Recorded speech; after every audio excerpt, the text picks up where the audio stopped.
Hi, my name is Josh Momeyer, and today I will be presenting the topic Detecting Drug Abuse in Sport for Chem 120 WOC Presentation.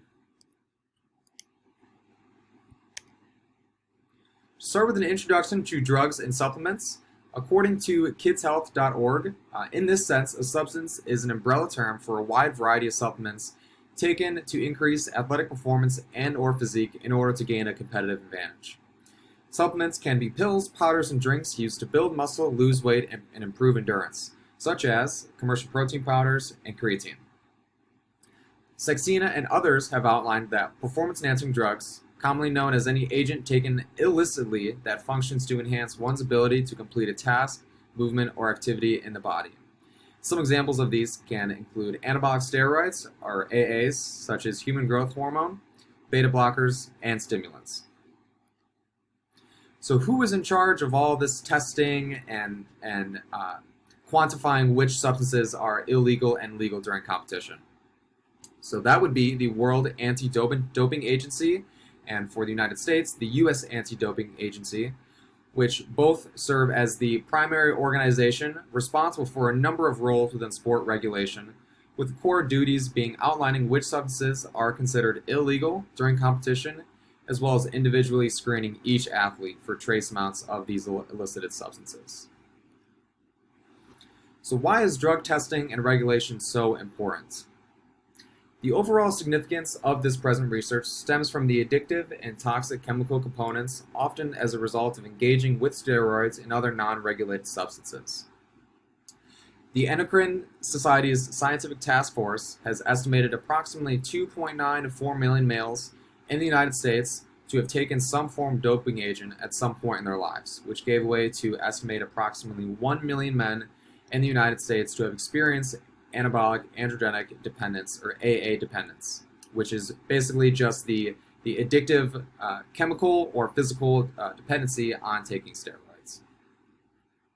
Nito and others from the International Journal of Andrology found that in an 8-week experimental study that analyzed the impact of supraphysiological doses of AAs in a young male bodybuilder was found to result in these short-term responses.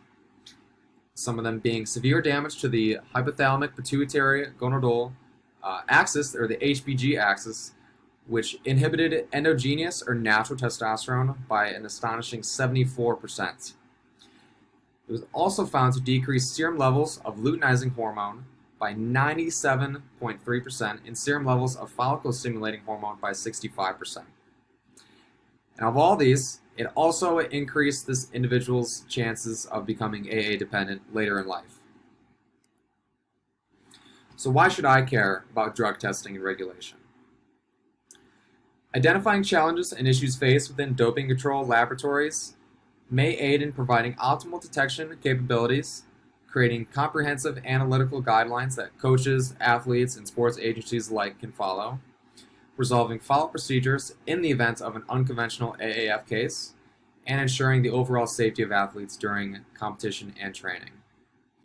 WADA has claimed that ensuring that all athletes are competing and training with the utmost respect of their competitors is the forefront of their distinction. So, to discuss some challenges within drug testing, there really is 3 major challenges that have been identified in the literature. The first being the emergence of new non-approved drug candidates, otherwise known as designer drugs, and their implementation into routine testing. Thieves and others from the U.S. National Library of Medicine has illustrated that a designer drug is known as a new drug entity that has not yet undergone or completed clinical trials, which have been particularly difficult in identifying due to the limited information on these compounds and just the influx of production of all of these compounds that are just advertised to build muscle and lose weight in weeks. Obviously not the most trustworthy. Additionally, Kanayama and others have dictated that in most cases, the clarification of the origin when a presence of a banned substance is identified has also been extremely difficult. Most prominently, the instance of an unintentional ingestion of a doping agent in foreign meats or unregulated over-the-counter medication. And in both of these cases, the anabolic agent known as clenbuterol has been the culprit for a wide variety of cases where the athlete or coach had no idea that they were taking, an illicit substance in the first place. Additionally, adverse analytical findings that have indicated manipulation has also been another challenge, which basically means people trying to cheat a drug test or provide a false urine sample to pass the drug test when they know that they have been taking an illicit substance.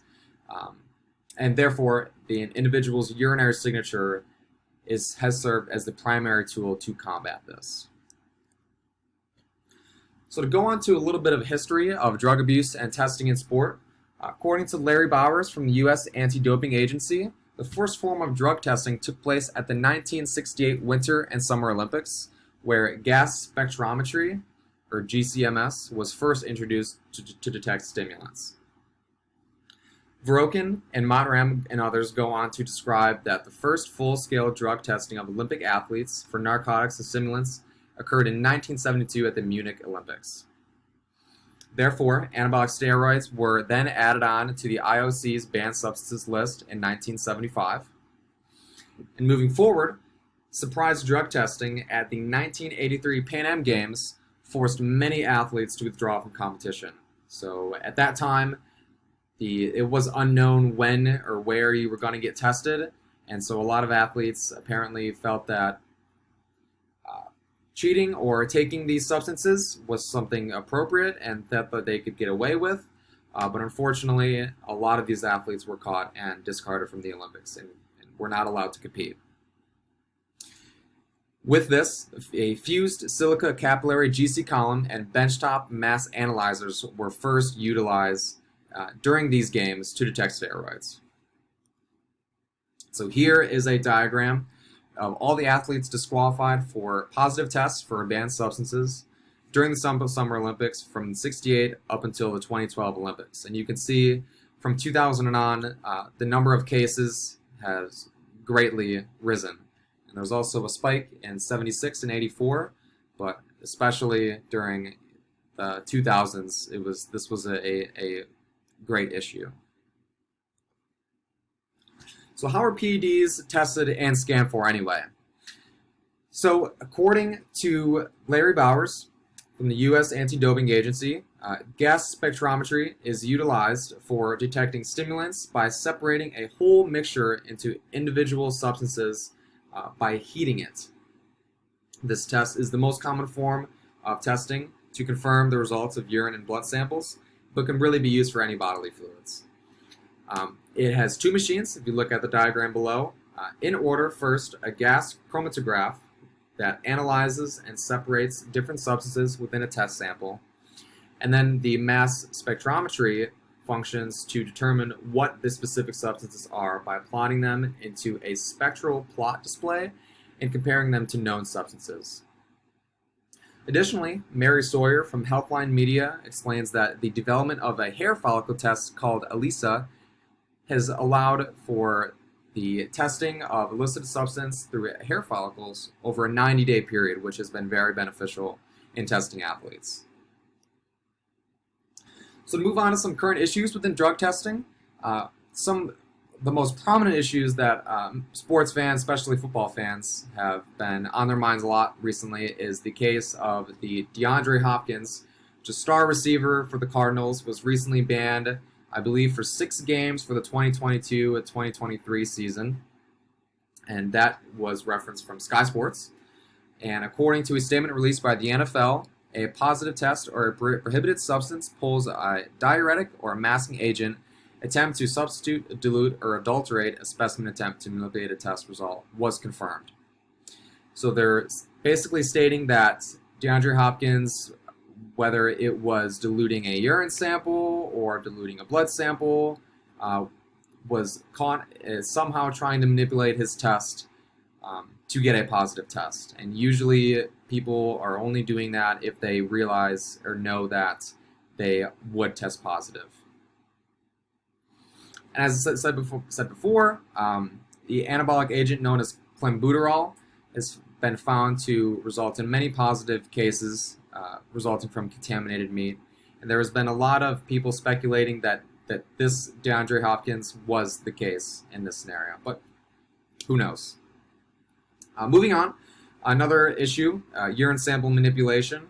This is very prominent from the Balco designer steroid known as the Clear, which a lot of Olympic sprinters began to partake in the early 90s and 2000s.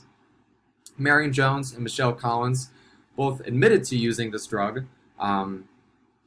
They never failed a drug test, and because of this, Collins was punished on the basis of an analytical positive that included emails and messages between the Balco founder.